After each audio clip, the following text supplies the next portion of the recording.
What if the deadliest invasion in history didn't come from creatures, but from rocks? In 1957, the Monolith Monsters turned the desert into a nightmare, where every drop of rain could awaken a crystal army. There were no monsters to shoot, no aliens to reason with, just an unstoppable force that grew taller every hour.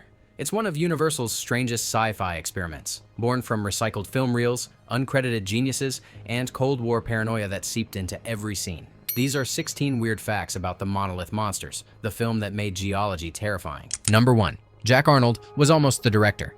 Before the Monolith Monsters petrified audiences, it was meant to be another Jack Arnold classic. Universal had originally tapped the genius behind Creature from the Black Lagoon, and It Came from Outer Space to both produce and direct the film, under its early working title, Monolith. Arnold had already mastered the art of turning science into spectacle, and this story of killer crystals was right up his alley. But fate had other plans. Arnold was pulled away to work on The Tattered Dress, leaving the project to John Sherwood, a man best known as a second-unit director. It was a massive leap for Sherwood, and tragically, it would also be his last film. He passed away shortly after its release, giving the Monolith Monsters an eerie sense of finality, both on-screen and off. A sci-fi legend almost made it, but destiny handed it to a director who'd never get to make another.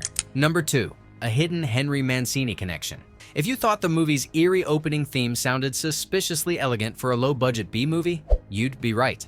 The score credited to Irving Gertz quietly borrowed from Universal's in-house music library, where an uncredited Henry Mancini was just cutting his teeth. A few of his early compositions, along with cues from Herman Stein, were stitched into the Monolith Monsters to save time and money. That haunting 21-second cue you hear as the credits roll, it's not original at all. It's a tracked piece from another Universal creature flick, The Deadly Mantis. Mancini's fingerprints are hidden deep in the soundtrack, long before his fame with The Pink Panther or Moon River. In other words, one of Hollywood's smoothest composers got his start making rocks sound terrifying. Number 3. Paul Frees sets the eerie tone. Before a single actor appears on screen, a deep, thunderous voice warns us about the power of nature gone mad. And that voice belonged to none other than Paul Frees. Though uncredited, Frees was one of the most recognizable voices in entertainment history. He was the voice of God for trailers, a favorite of Walt Disney, and the man behind Boris Badenov in Rocky and Bullwinkle.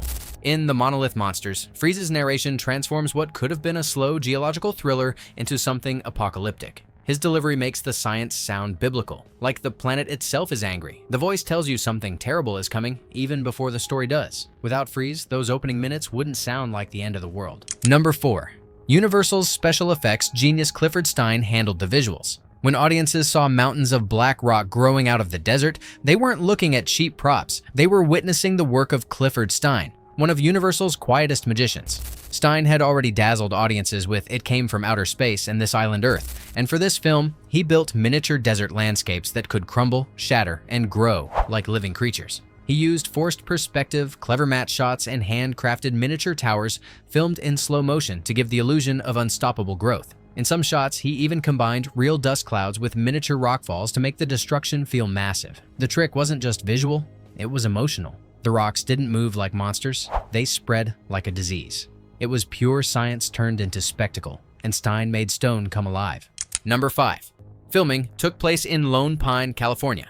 To give the illusion of an alien wasteland, the crew didn't have to travel to another planet, just to Lone Pine, California, tucked between the Sierra Nevada mountains and the Mojave Desert. The region's twisted granite formations and open skies had already been immortalized in countless westerns, but in the Monolith Monsters, it became something otherworldly. Under the harsh desert sun, those rocks shimmered like the surface of another world. Dust storms and unpredictable winds constantly fought the production, coating cameras and props with sand. But those same conditions made every shot look authentic, eerie, vast, and lonely. The landscape itself became a character, amplifying the film's message. Nature doesn't need aliens to destroy us.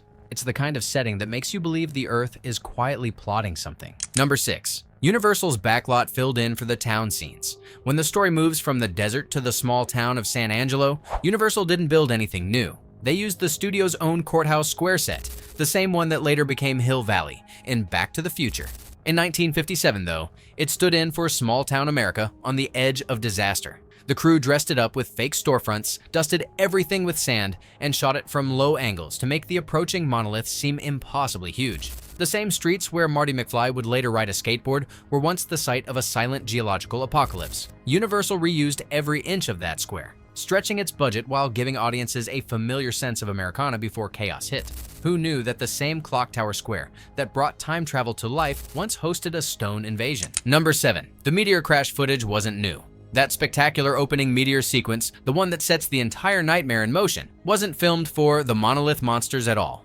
Universal simply reused meteor crash footage from It Came from Outer Space, 1953, another Jack Arnold classic. It was a clever way to save thousands on special effects while keeping the same cosmic catastrophe energy audiences loved. The reuse was so seamless that most viewers in the 1950s never noticed. The same desert sky, the same streak of fire, and the same camera angles made it feel like part of the same cinematic universe before shared universes even existed.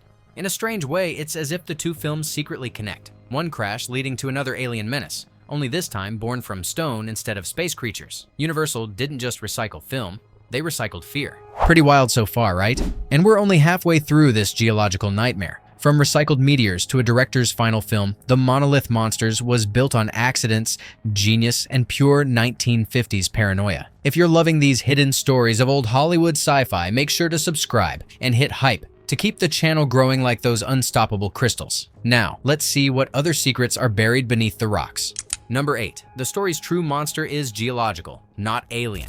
In a decade obsessed with flying saucers and mutant bugs, the Monolith Monsters dared to do something stranger. It made the Earth itself the enemy. There are no tentacled creatures or slimy invaders here. The monster is a geological chain reaction, alien rocks that feed on silicon, draining it from the world around them. Even the victims don't die. They turn to stone, becoming part of the very thing that destroyed them. This twist made the film stand out in a crowded sci-fi landscape. The horror wasn't from space, but from chemistry. An invisible threat that couldn't be reasoned with or destroyed by force. It's science fiction stripped of emotion, leaving only logic and panic. The Earth didn't need aliens to kill us. It could do it all on its own. Number 9. Real living stones exist. As bizarre as the Monolith Monsters seems, it may have been inspired by something that actually exists on Earth, the Trovants of Romania. These mysterious stones appear to grow after heavy rain, swelling in size and even sprouting smaller nodules that resemble offspring.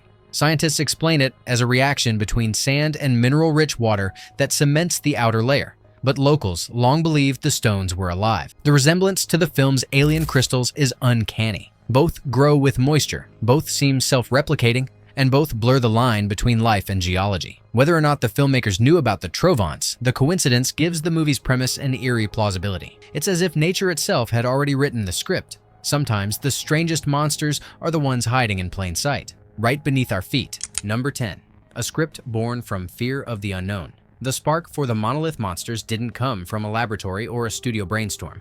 It came from the sky. In the mid-1950s, reports of a blazing meteor streaking over the California desert filled local newspapers. Writers Jack Arnold and Robert M. Fresco seized on the story, imagining what might happen if that meteor carried something far stranger than space dust. Within weeks, Universal had ordered a script. The real-life incident might have lasted seconds, but it ignited a very 1950s kind of panic, a fear of the unknown wrapped in scientific possibility. Arnold and Fresco turned that flash of light into a full-blown allegory about mankind's helplessness before forces it can't understand. The result blended atomic age anxiety with small-town vulnerability, giving birth to one of sci-fi's most original doomsday scenarios. One meteor sighting, one headline, and suddenly, geology became terrifying. Number 11. A Cold War metaphor hiding in plain sight. Beneath all the scientific jargon and stone-crushing chaos, the Monolith Monsters plays like a quiet Cold War warning. The multiplying rocks, mindless, unstoppable, and spreading without end, mirrored America's fear of communism, radiation, and contamination. Film historians have pointed out that the story's tension doesn't come from a single villain, but from the idea of contagion itself. Each crystal shard that breaks off and grows somewhere else feels like a stand-in for ideological spread, faceless, emotionless, and impossible to contain. The town's desperate attempt to stop it with science and salt mirrors the era's obsession with controlling invisible threats, from fallout to propaganda. The film's real message? Fear doesn't always have a face. Sometimes it just multiplies. Number 12. Grant Williams reuses his scientist set. If the laboratory in the Monolith Monsters looks strangely familiar, that's because it literally appeared in another Universal sci-fi classic released the very same year, The Incredible Shrinking Man. Both films starred Grant Williams, and both used the same set for the California Medical Research Institute. Universal simply redressed the walls, swapped out props, and shot it from new angles. It was a textbook 1950s studio move, efficiency disguised as continuity. But the coincidence makes Williams's back-to-back roles feel oddly connected.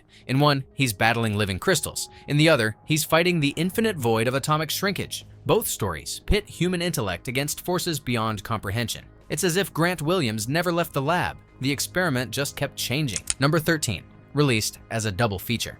When the Monolith Monsters hit theaters in 1957, it didn't come alone. It shared the screen with another universal curiosity, Love Slaves of the Amazons. The pairing was typical for the era's double feature circuit, where drive-ins and matinees packed two films for the price of one, often combining wild genres to lure curious crowds. Imagine it. First, you're watching men turn to stone by alien crystals, and minutes later, you're in the jungles of South America surrounded by warrior women. It was less about storytelling cohesion and more about delivering two doses of escapism before the popcorn ran out. Audiences came for the spectacle, and Universal made sure they left feeling like they'd lived through two entirely different worlds in one sitting. Number 14, a shoestring film that became a cult classic. With its modest budget and modest runtime, The Monolith Monsters was never meant to shake the world, yet it quietly earned a permanent place in sci-fi history. Shot quickly and cheaply, it relied on creativity instead of cash, miniature sets, recycled footage, and a script that turned scientific curiosity into cosmic terror. What began as a B-movie filler somehow aged into one of Universal's most imaginative post-atomic tales. Over the years, critics and fans rediscovered it as a kind of minimalist masterpiece. Its slow, creeping sense of doom felt different from the loud creature features of the time. The rocks didn't roar or scream, they just advanced, one collapse at a time. That eerie restraint gave the film a timeless dread that modern viewers still feel today. Sometimes the smallest budgets make the biggest nightmares. Number 15, the film's footage resurfaced decades later. Long after the Monolith Monsters crumbled into cult status, its eerie visuals found new life in the background of other movies. Most notably, a brief clip from the film appears playing on a television in John Carpenter's They Live, 1988. A sly nod from one sci-fi visionary to another. Carpenter, a known fan of 1950s horror, often used old monster flicks inside his films as Easter eggs for sharp-eyed viewers. It's a fitting tribute. Both movies explore invisible invasions that quietly consume humanity, one through television signals, the other through stone. The echo between them turns that old meteor footage into a warning broadcast from the past. Even in the background of another movie, the monoliths kept spreading. Number 16. Its concept inspired modern sci-fi, even video games. The idea of self-replicating mineral growth didn't end with the Monolith Monsters. Decades later, game designers cited the film as inspiration for the mysterious green crystal known as Tiberium in the Command & Conquer series, a substance that spreads uncontrollably, consuming everything in its path. It's the same concept reborn in digital form, nature mutating into a weapon, beautiful and deadly at once. That influence stretches beyond gaming. You can spot echoes of the Monolith Monsters in movies like The Blob, 1988, Annihilation, 2018, and even The Last of Us, where unstoppable growth becomes a metaphor for decay. What started as a low-budget curiosity ended up shaping an entire subgenre of slow apocalypse storytelling. Those black shards never stopped growing. They just evolved into pixels, spores, and code. For a movie about rocks, The Monolith Monsters sure left a lasting impact. What began as a cheap desert thriller ended up influencing decades of science fiction, from Cold War metaphors to video game nightmares. It proved that horror doesn't always need monsters with teeth. Sometimes all it takes is nature itself, doing exactly what it was designed to do. So, which fact surprised you the most? The secret Mancini score? The living stones of Romania? Or the idea that this little B-movie quietly inspired modern sci-fi? Let me know in the comments. And don't forget to subscribe and hype this video so we can keep digging up more hidden stories from old Hollywood's strangest corners.